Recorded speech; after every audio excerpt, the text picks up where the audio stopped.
VFE Variety. It's Craig V in the hot seat, and joining me on the line exclusively live, this is a man, as we mentioned before, our serial stalker, John Douglas GRIFFIN, has been formally charged by police, and on the line with me is one of his past victims who he harassed quite extensively. Dave, welcome to the show, and welcome to the VFE network. It's a pretty sorry state of affairs that this has happened, and you've had quite an experience with this man yourself over the years. If you'd like to tell us about it. Yeah, hi. Thanks for having me. So back in 2020, I started speaking to the guy, John, and things started turning out okay at first, and then he, for some reason, got the shit for me and started attacking me. So I immediately just blocked him and moved on. And I put a post up on my wall that if anyone, hears from him or attacking me, keep screen dumps for me or whatever. And one of my friends screen dumped what I said, which was nothing against him really, and sent it to him. And that escalated the problem from there. And I was living at Mackay at the time, and he started ringing me up. And one of the phone calls, he rang up and said that he had a whole heap of Aboriginal friends, and they were on their way up to Mackay to sort me out. And they got a nice big shovel and stuff like that. And the phone calls and the text messages from there really, really progressed to the point where he was threatening my children, my partner. It was even one time there because I put a complaint into the police station. And he actually rang me and was threatening me and abusing me over the phone while I was in the police station giving a statement. And I put the phone on loudspeaker and the police heard everything he said. So I went through quite a big drama of experience with this guy.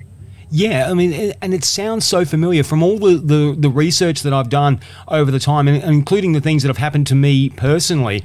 With this man, the story is just so similar, and from every other comment, every other thing I've ever seen over the last 18 months to do with him, it's always the same thing. It's always threats, it's always a bunch of mates, it's always going after people's families, it's always going after their kids, it's always the similar story and the similar types of behaviour that's coming through. Yeah, I mean, it's got to scare you when those things happen. Well, when you don't know a person and, he's going to the lengths of calling you and some of the stuff which I don't want to repeat on air because it's quite disgusting what he said about my kids and my partner, was quite concerning. He'd be ringing me up 1, 2 o'clock in the morning and saying that he's on this street in Mackay because I was living in Mackay at the time. And it's like, is this guy for real? And I had to keep my house locked down.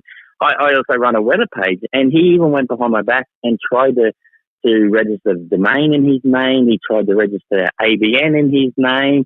He tried everything. He just would not stop. Even after he found out that I was in the police station, when he called me and was threatening me, he still wouldn't stop. He still kept going. Yeah, I mean it's absolutely ridiculous. Like, and once again, that part of the story, there's things I could say because there's a similarity there, but I won't go into too many of the details of that side of it because, as I say, there are legal proceedings pending from my end, and so we've got to sort of stay away from that a little bit. But once again, your story is so similar to so many that I've heard over the last 18 months. And this guy just does not stop. And even to the point where when legal proceedings are happening, because I instigated a civil case initially, and throughout the whole thing of that, he's gone after me still publicly. He's gone after my witnesses. He's gone after other people, and still keeping this rolling. So to the point where he even went after the police at the start of the year. So I think that might have been the final straw, and that's might be why things are proceeding now, and he's now facing criminal charges. Well, he caused me so many nights, of lack of sleep, considering, I don't know how he found out roughly where I was living in my old address in Mackay. But it was just the things that he would say to you were that appalling and that disgusting. It made you think that this guy's not right. He's not right in the head. And for someone to say stuff like that, to me, it proved that he was capable of doing anything and everything. And he would even being a announcer on a radio station. I think he owned it back then. I don't know if it's still up. I won't mention the details of that. But he would still attack me on his radio station, even months after it all, did die down eventually for a bit there. But then he started attacking me, on his radio station. It just was just unbelievable. He just did not know the meaning of stop.